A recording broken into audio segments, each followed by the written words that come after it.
recording. So Eileen, I'm going to hand to you. I think you've got the controls, yeah? I think so. I'm just getting back to our page one, so we'll be able to kind of share our session with other people on the screen. So, good afternoon, everybody.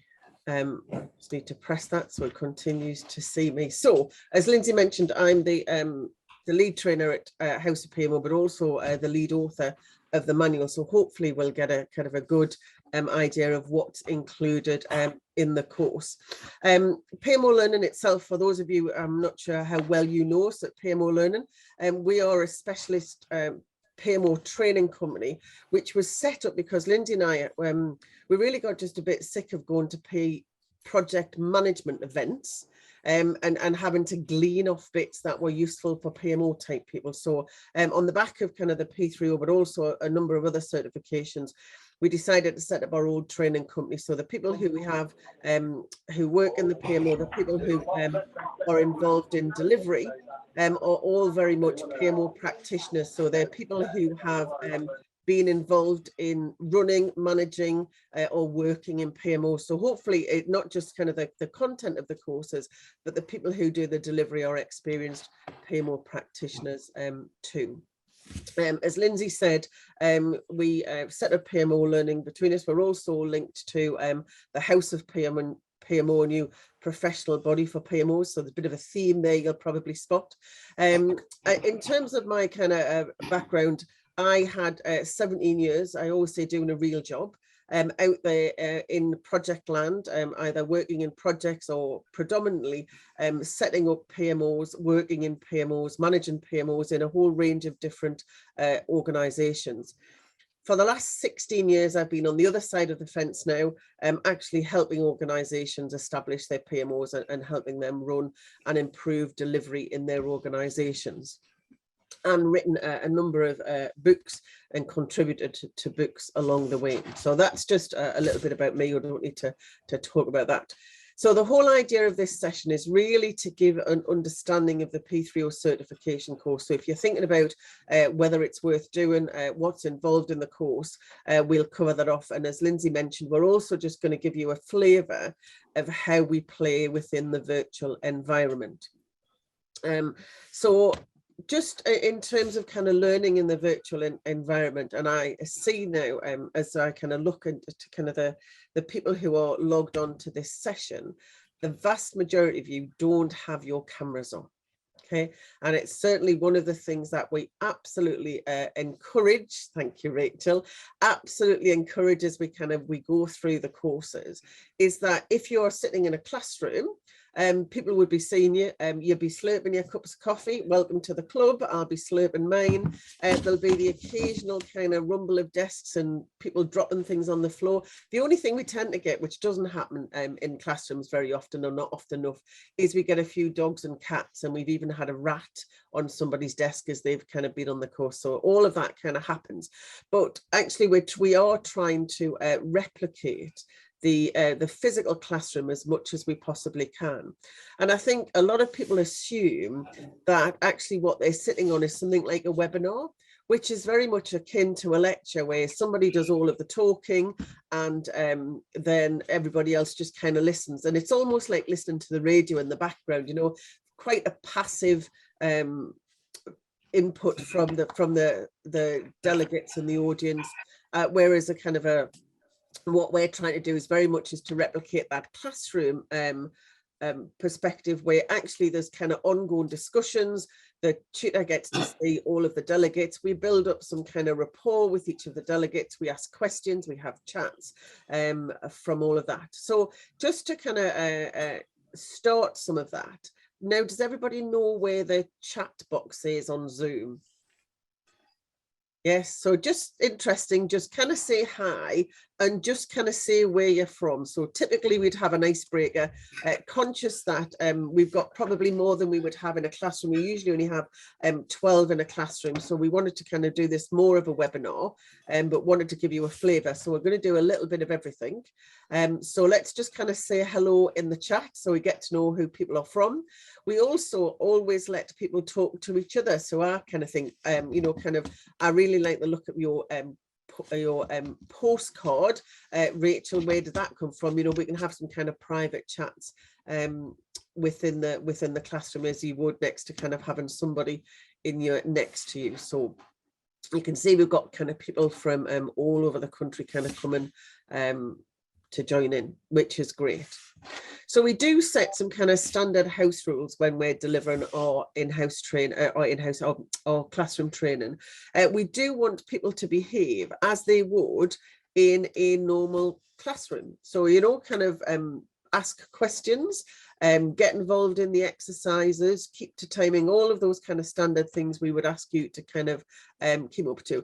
The being attentive one is really quite interesting because we're all on our PCs, and therefore there is an additional challenge because everybody's, oh, there's a bit of an email there, oh, there's a bit of a WhatsApp chat. So we do try to kind of keep the various windows to a minimum, so we kind of keep focused. And it's always interesting when we do the courses because people think that as a trainer we don't kind of spot things, but you kind of just see people just getting a bit carried away, and you realize that actually some emails popped up and they've decided just to have a kind of a quick look. So we do try to kind of keep that to a minimum. So close down the windows and keep the focus on the learning. And the real value of the learning, as in, you know, classroom, as in an online, really comes with asking questions. And so we do encourage, we don't ever mute people unless we can hear a pneumatic drill in the background or some really kind of distracting noise, but typically we'll let you manage your own mute button. And I was supporting an assurance course this week, and actually the trainer, very much like me, actually asked people to unmute themselves because there's nothing more disconcerting than absolute silence. Yes, so at least if people are unmuted, you hear a little bit of noise, and that's just, you know, kind of how we would be normally. So, but we do kind of encourage people to either unmute and just ask questions on the fly as you would in a classroom. Use the there's a reaction, so you can put your hand up. I often find this just works. That often kind of gets my attention as well. Or if you're still not getting any joy, just kind of stick some things in chat. Yes. So, you know, kind of Lindsay's there asking some questions about kind of you know, kind of doing all of those kind of things can take place in the chat, and I keep an eye on that as we go through. So if there's anything kind of comes up, any questions that people don't want to stop the flow of conversation, stick that in chat. Now, the only thing that is kind of slightly different, Zoom and any other kind of collaboration tool online tends to be focused on trying to have one person speak at a time. So if 2 or 3 people trying to speak together, we get a bit of a as everybody's kind of trying to work out who's going to speak next. So again, we just have to be aware of that. We do at the first session of every course have a bit of a tech check just to make sure everybody's talking and we can hear them, the cameras are working, and we have access to the various tools that we're going to use. And we also just like to respect other people who are in the classroom. So again, it can sometimes feel, because you're the only one sitting in your physical room, that you're the only one there. So we do try, and again, the cameras definitely help with this, recognizing that there are other people. So, you know, if you've feel as though you've answered every single question in the last kind of 10 minutes, then, you know, do get somebody else to have a turn. And also, if you're in a breakout room, and we'll come on to that, if we're in a breakout room, then actually kind of, and people aren't getting involved in the conversations, then do encourage those people to join in. So we do revisit the house rules, as I say, at the beginning of every course, just to make sure people are aware of how we run those courses. I'm happy to take any suggestions. So if anybody thinks there should be any other ground rules that we need to have, we kind of give the opportunity for people to share. We've had a couple of people who've made some additional kind of suggestions about kind of how to use the mute button, which has always been interesting, but always up for discussion. So again, if you've got any ideas, can stick them in the chat box. From a technology, we use a range of technologies. I'm going to only use a couple today because a number, you'll get instructions as to the joining instructions in terms of how to prepare for the course. We don't ask you to incur any costs in terms of running the course. So the way we kind of set up some of the learning, we'll use kind of various tools, none of which you need to have paid accounts, but one or two you might need an account for. So we use Zoom predominantly as the delivery mechanism. It's great for using chat, for obviously sharing the PowerPoint as I've showed you. We use some polls occasionally, and we also use the concept of breakout rooms. So that allows us, as again, in a classroom, we would send people off into the four corners of the room around a flip chart and say, kind of go and work on an exercise. In Zoom, we kind of put you off into kind of separate groups, so you can go and have some kind of focused discussions in groups of 3 or 4. We are going to do that today as an exercise, just to give you some experience of that.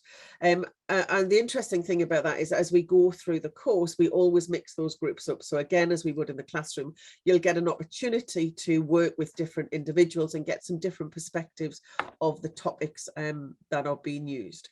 Couple of other things that we use in terms of Mentimeter. So we use that for, again, a more sophisticated polling tool. We use Miro, which is essentially a large whiteboard that's virtual, and we'll be using that for our exercise shortly. And then we also use Trello, which again is more kind of a listing tool, which we're not going to use today, but we also use quite heavily on our courses. So we always say kind of one of the interesting things of coming out of the training courses, not only do you use the subject, learn the subject matter, but you've got a kind of a whole repertoire of online collaboration tools you've got a little bit more experience about as well. So we're just going to do just a little bit of practice as we speak now. So in Zoom, you will have in your menu, you'll have something called annotation. In the view menu, you should be annotate, and in stamp, you can click the tick and you can actually tick which of those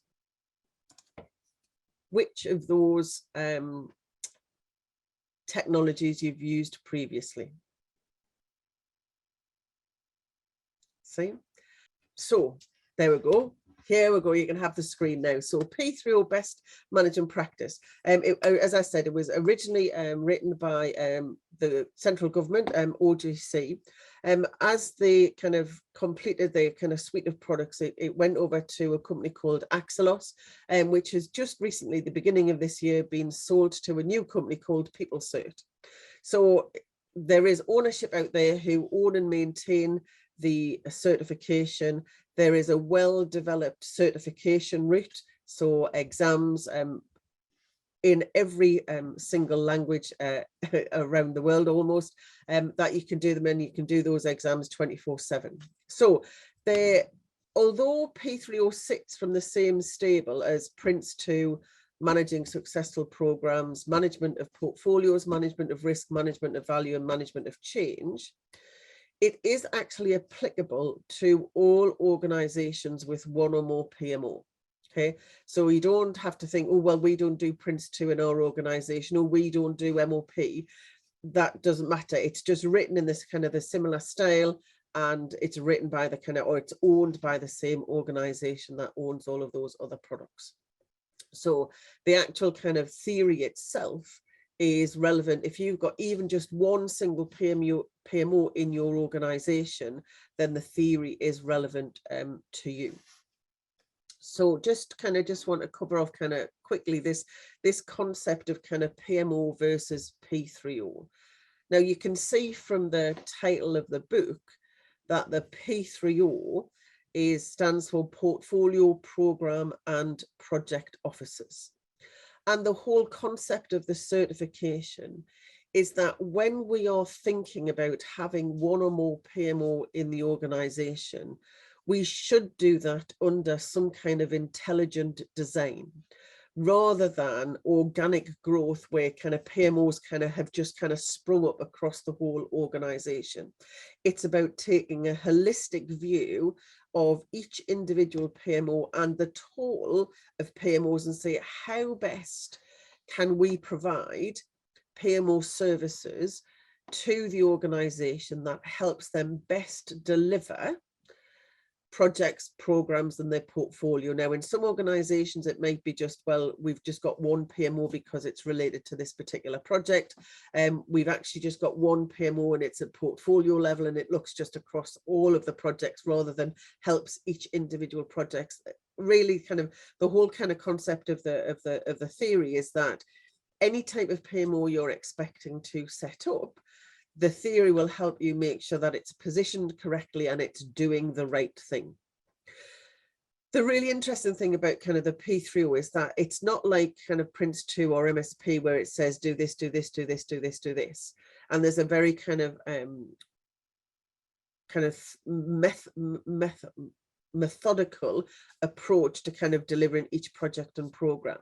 What the P3O theory does is says, well, actually, we recognize depending on what the context is in terms of project, program, portfolio, the size of your organization, the types of projects that you deliver, actually your PMOs can actually look very different. And we wouldn't expect two PMOs to look exactly the same. So the P3O manual really kind of takes you through the process.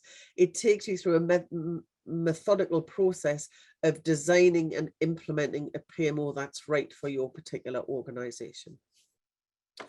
So what I thought I'd do is I thought we'd just go through. Was that a question, Lauren? No, that's okay. So I thought we'd go through the syllabus and talk through kind of which elements of the syllabus or what each element of the syllabus covers.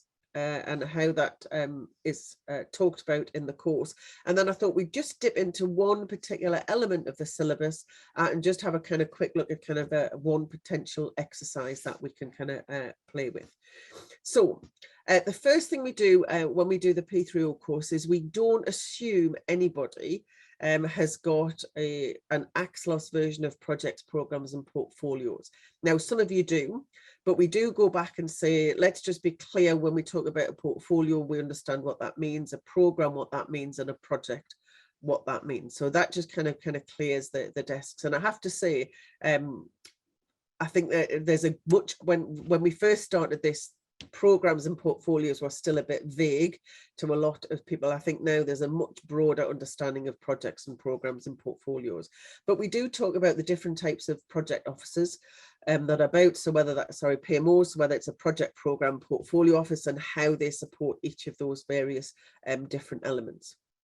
So it's really about kind of giving us kind of setting the kind of the ground knowledge of project, programs, portfolios, PMOs in all of their different glories and what they're potentially going to be set up to do. And then the second session is we talk about, well, why on earth would any organization want a PMO? Yes, what is it? What can it add? How do we justify getting a PMO for our organization? And again, some interesting kind of conversations in terms of, well, is it the senior managers who want a better picture of what projects we're running in the organization? Is it because we think the projects aren't being done consistently, so we want to set up some standard processes and procedures? So starting to think about, well, why do we want a PMO? Who's asking for it? Who's going to pay for it? Yes, and how do we get to an agreed understanding about what that PMO is going to, or that kind of collection of PMOs is going to provide for the organization? And there's a number of kind of tools that we would use to identify that. And again, the interesting thing when we're on a course is we get to kind of have those kind of conversations, and it helps us kind of question and challenge our own PMOs. And again, thinking about is, well, is it just me because I know PMOs and I know I want the PMO to do? Or is it because we've been put in a position and somebody's been telling us that actually you need to set a PMO because we want to do this? Or is there just a PMO there and you're actually starting to ask the question, well, look, we need to decide on what the PMO is there to do and how we set about choosing the types of things that we want to do for the organization. So once we've had some conversations in terms of kind of why do we want a PMO? Why does the organization want a PMO? How does the, kind of how's that PMO going to add value? The next thing we look at is, well, what is it going to look like? How big is it going to be? What kind of different functions and services are we going to offer? What kind of people are we going to need to work within that PMO? So that models and tailoring very much kind of also links on to the kind of the different roles. Now, in the P3O manual, we actually identified 21 different roles that can work in the various structures of the P3O. So again, we'll go through those in some detail. Some of them are quite bespoke roles, and some of them are kind of more generic, things like kind of the PMO manager. So the interesting in terms of this models and tailoring, going back to this intelligent design, we have some really interesting conversations of kind of the design of a single PMO, or actually looking at the relationships between multiple PMOs that often sit in the same organization. So we've had lots of people who've come on the course and got through to this part of the course, and thought, well, actually, I'd originally intended coming on the course to find out how to set my PMO up and what we could do. Now you talk about this kind of this wider picture and the models that we can use.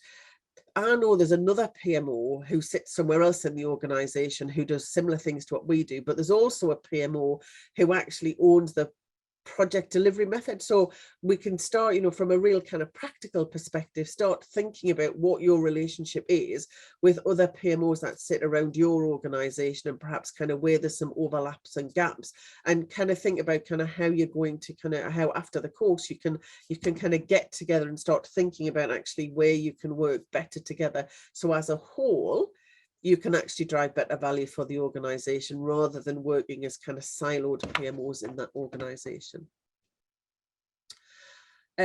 We then go on to talk about how do we implement and re-energize a P3O.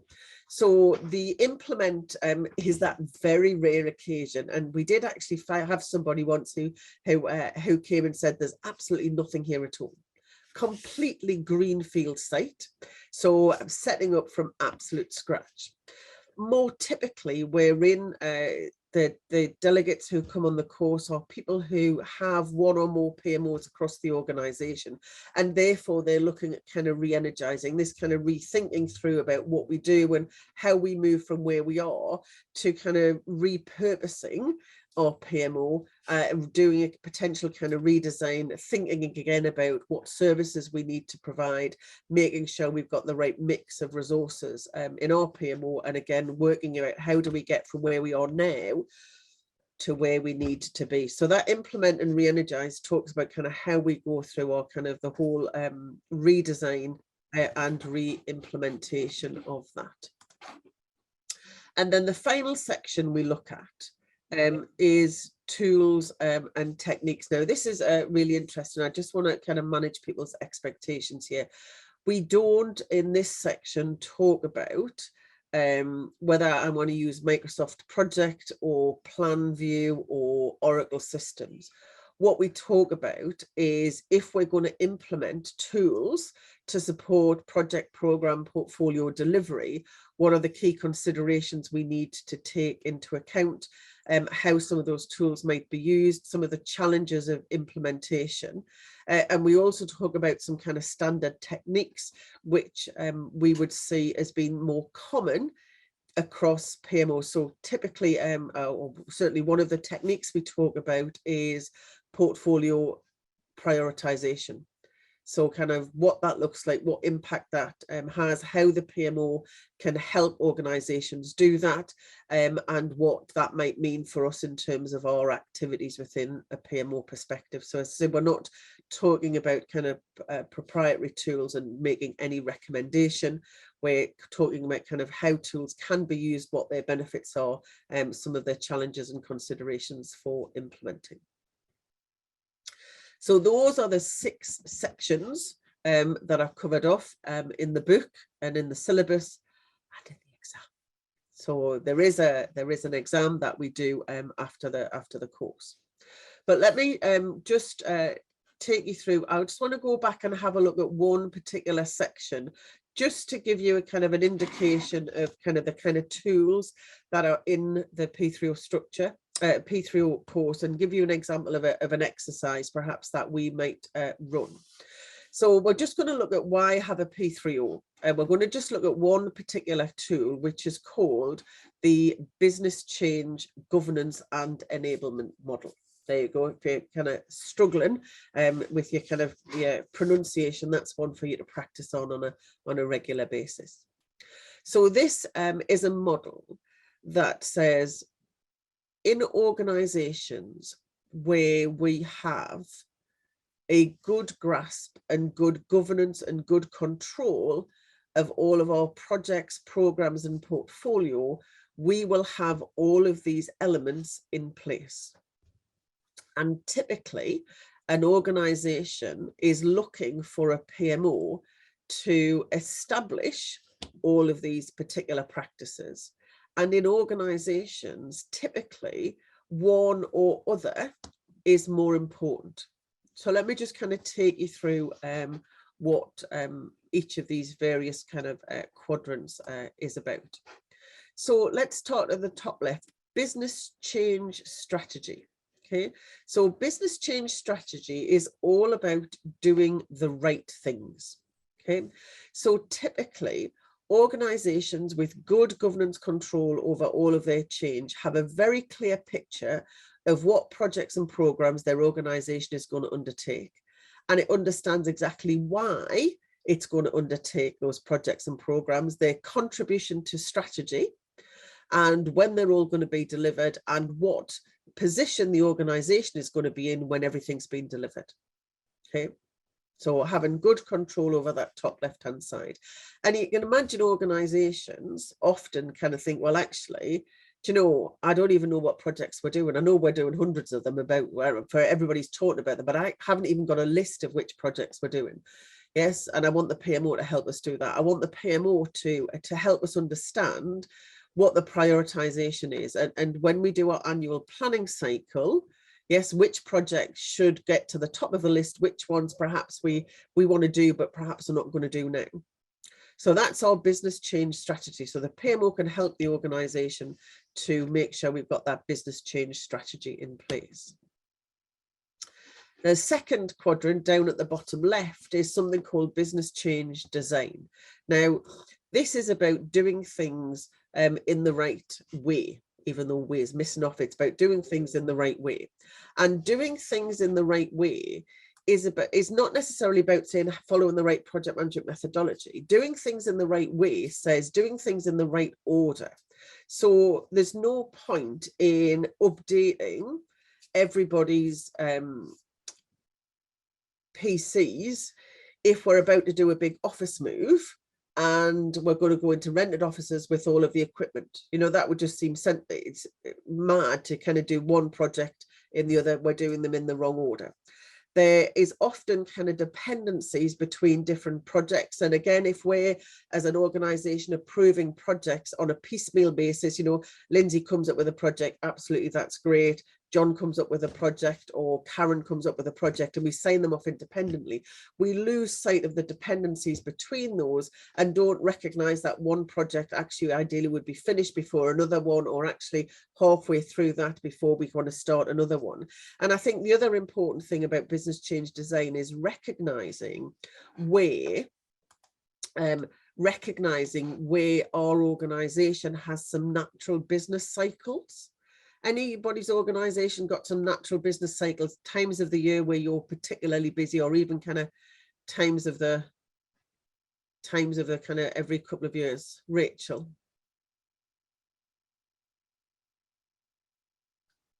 Sorry, I've just put my hand up to say that yes, we do. All right.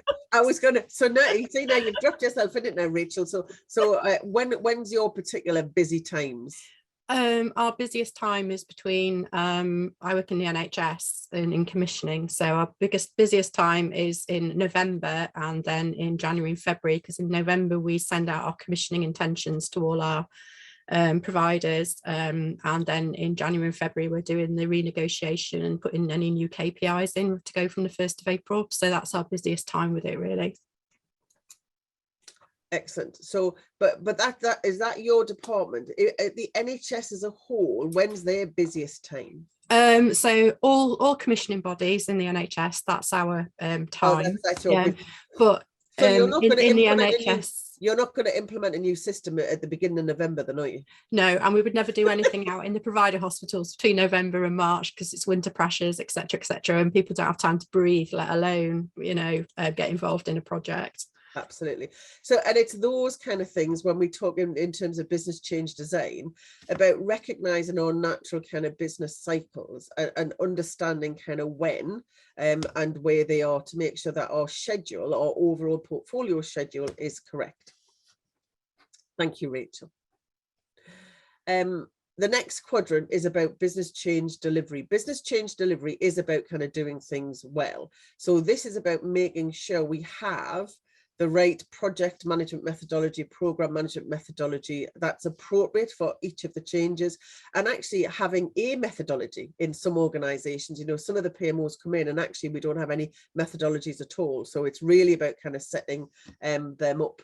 Make sure we're setting all of the kind of the templates. And again, from a PMO perspective, we might actually do some of the training.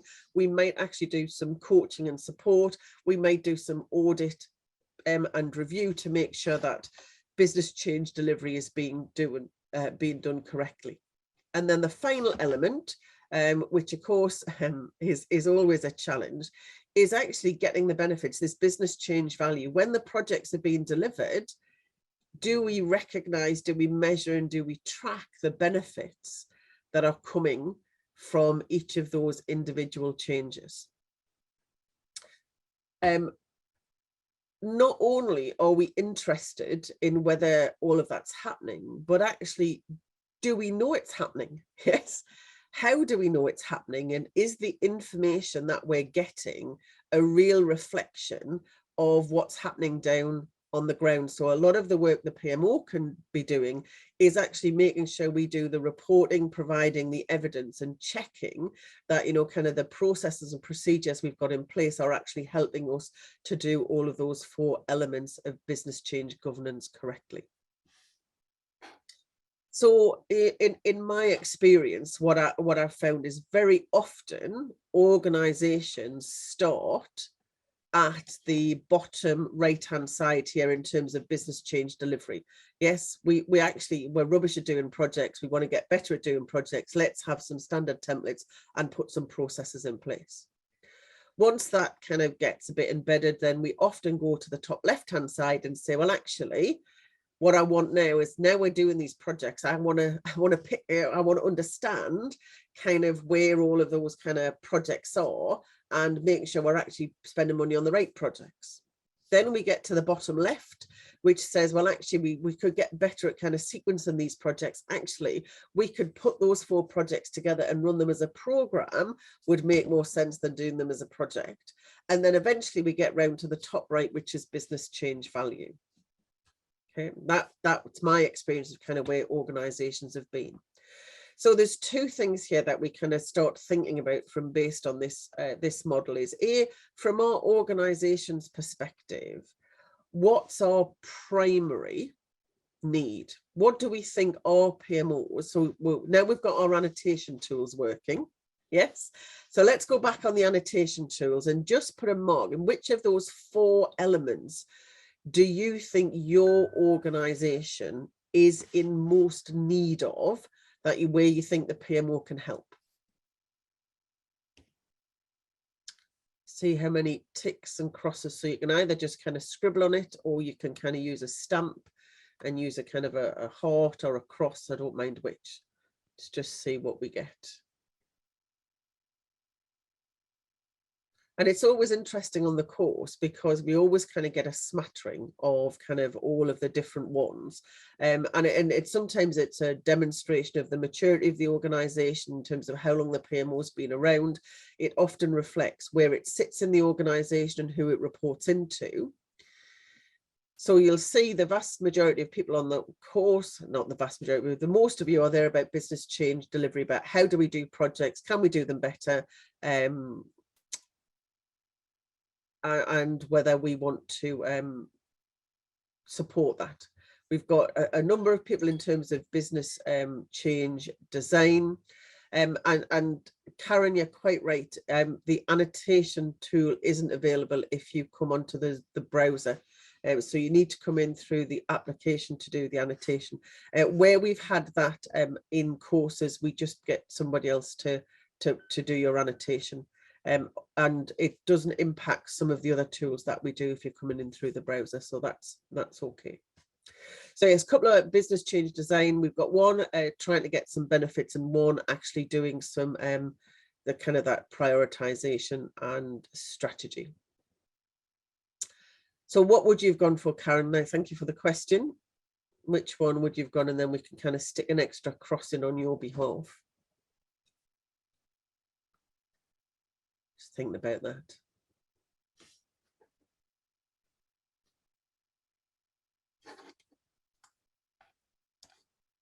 Business change delivery.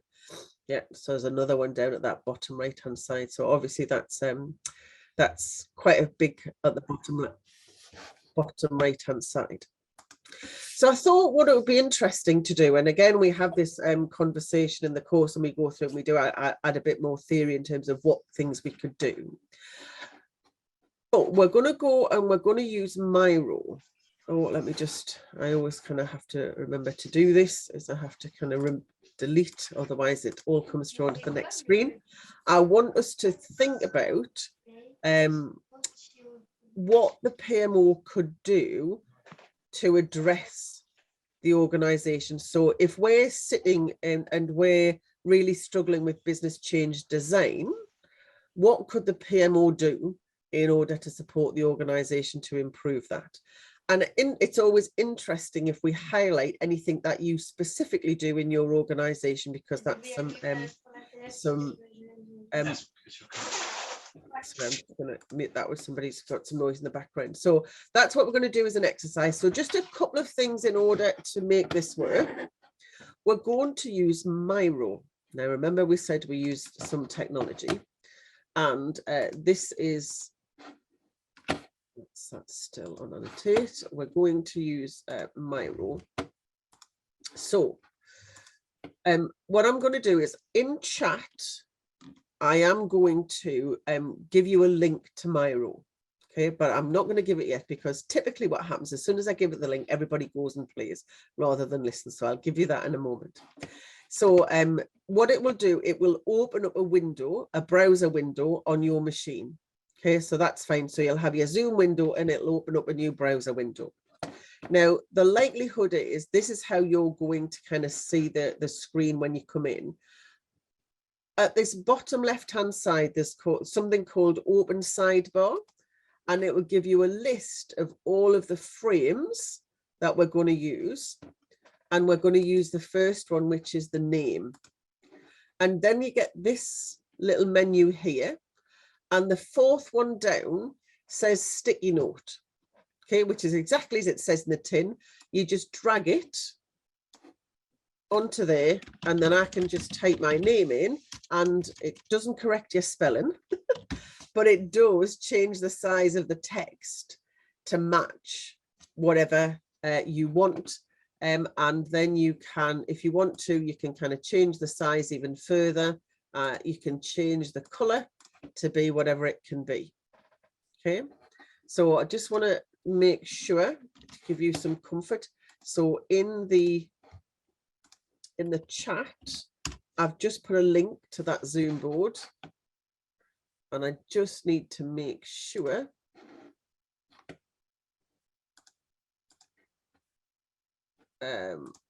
I just need to hold on. There's one thing I need to do, is just to share it.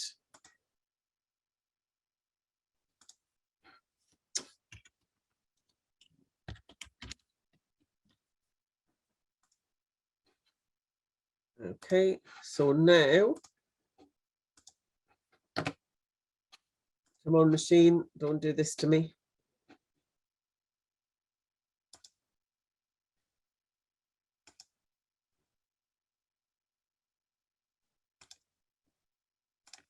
There we go. Right then. So now you've got the link. Eventually, you should be able to put your post-it notes on there, and lots of people there. Just drag your post-it note.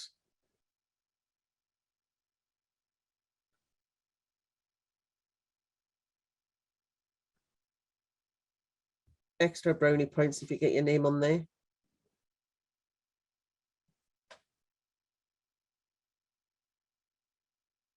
Perfect. There's a few people with their names on there. Excellent. So it is relatively easy to use. It does mean you do have another screen open when you do that. But what I'm going to do is I'm just going to come back to your Zoom. Don't shut that window. We're just going to come back to the PowerPoint. No, we're going to stay in Zoom. What I'm going to do is just in the frame, we're going to go, and rather than kind of go into breakout rooms, I'm just going to let you do that together. So if you can kind of open the sidebar and go to the services, what I'd like you to do is to put some post-it notes up to say, what is it the PMO can do to help organizations do business change strategy better? So help them do the right things. What can the PMO do to do things in the right way? So that's the right kind of the scheduling and put them together as programs and portfolios. How can we get the benefits and how can we do things well? So I'm just going to give you a minute to see what post-it notes you can put up there.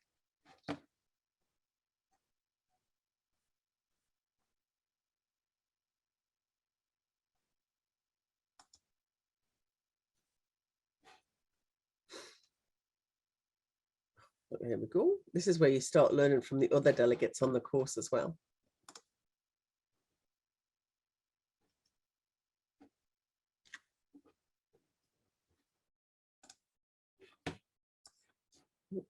Okay.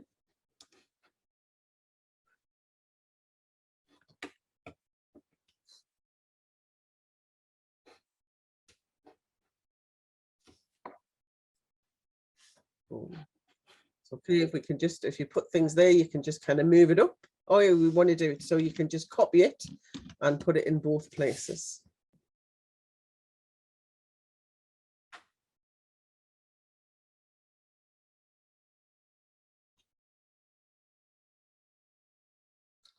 So everybody's playing. I'm just wondering if somebody's spotted the other boards. No, they're just doing, we're doing it on the one board.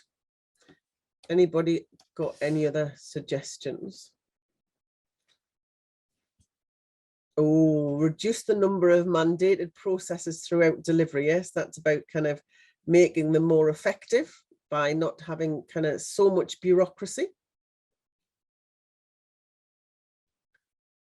We've got something going up there in terms of business change value about supporting the definitions of benefits to the baseline.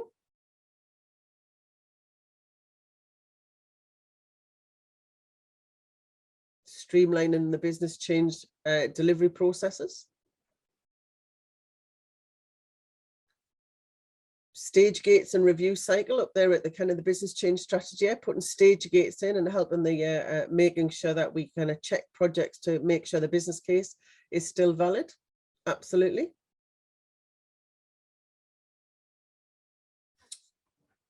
I'll just put a few. So I'm going to put one in the middle. I think it covers all of them. So reporting might be something we can do, yeah, just to make sure we've got better governance over those. Let me just add a couple more here in terms of some sponsor training to make sure we get the benefits if sponsors understand their role. Yeah, we've got oversight of dependencies, which is good, and allocation to programs. And unsurprisingly, because lots of you are there around business change delivery and doing things well, we've got quite a few in this kind of bottom right hand corner. Yes, in terms of things that obviously our PMOs are looking to do or currently do to help business change delivery.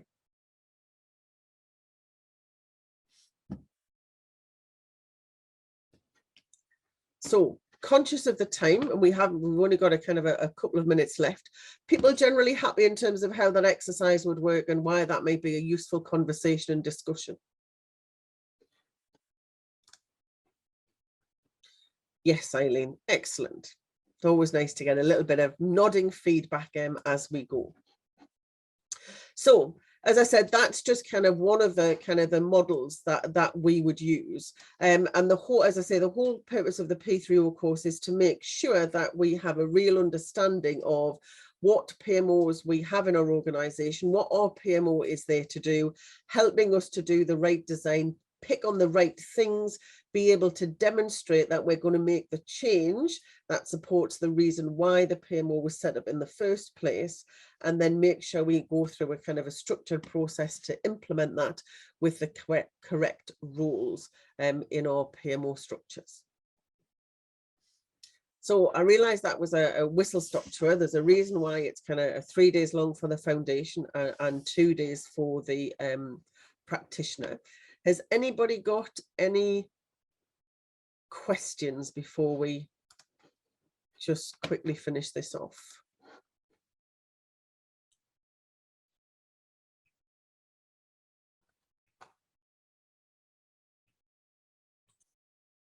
I don't know if you can see my hand, Eileen. Oh, sorry, yes. Yeah.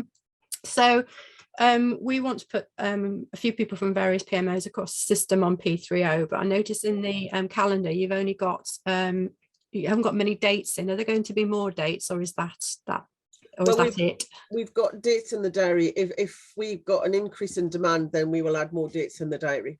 Okay, that's great. Thank you. We typically separate the foundation from the practitioner. Yeah. We like to have that break in between, and I think we've got one date in August where we're actually doing, it might be July, I'm sure Charles will tell me, where we're doing the full 5 days. It's in September, September, yeah. Thank you, Hannah. In September. Okay. Great, thank you.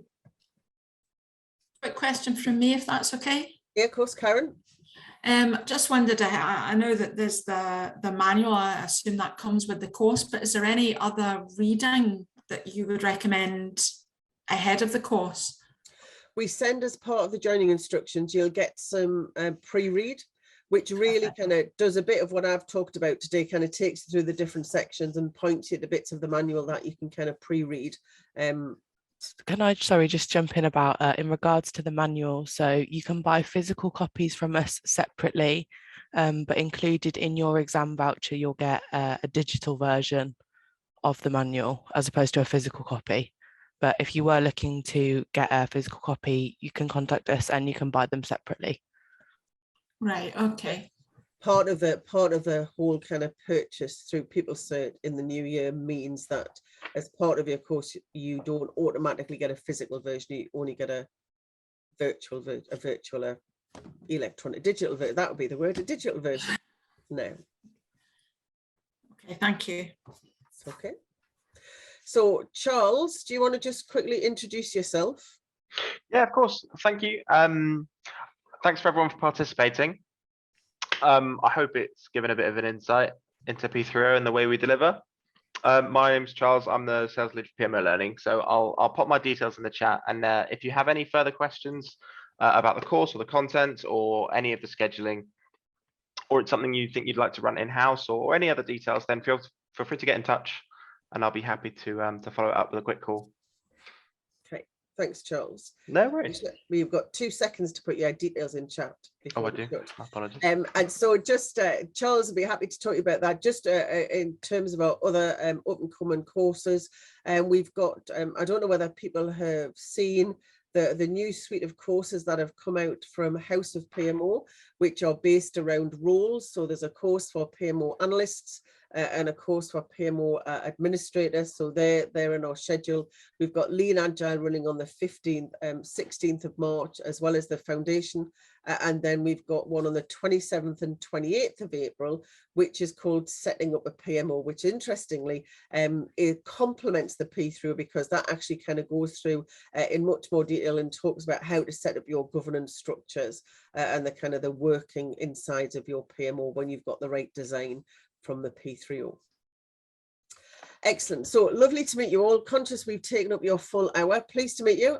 Hopefully we'll see you again. Be in touch with any of us at PMO Learn. We'll be delighted to speak to you. Hey, thanks a lot, Eileen. Thanks, everyone. Thank you. Thank you. Bye. Bye-bye.